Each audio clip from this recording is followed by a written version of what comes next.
Hey, Josh Rifkin here from Flatworks Displays. I'm going to show you how to assemble one of our columns in under a minute using 3 unique pieces. We have revolutionized the way trade shows are done. Check it out. Take 15, and I take 25. I just slot 25 into 15. No tools whatsoever. I'm going to take the other 15, establish the base, put that slide in.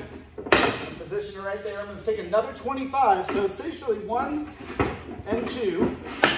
Now I'm going to take part 35. This is part 3, essentially. I'm going to drop it in the middle, right on top of 25. I'm going to do another one on the other side.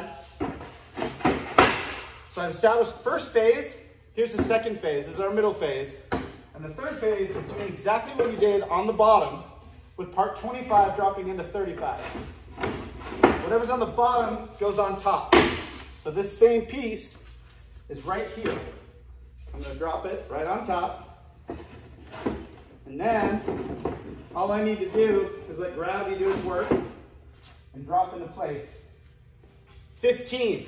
Same one that's on the bottom goes on the top. I don't even need to step on it. I just slide this over and let it drop. And here's another one, just on the other side, same part. We've used 3 pieces to assemble this column, 8 foot tall. And all we need to do now is connect these columns with either shelves or slat wall. You can now go north, east, south, or west. You can build a room. You can do anything from a 10 by 10 all the way up to the biggest booth we've done is a 30 by 85. I'll show you pictures of those soon. I just want you to see how simple this is. One note to remember when you're assembling these columns is that we have numbers on the back side. You can see this is part 15.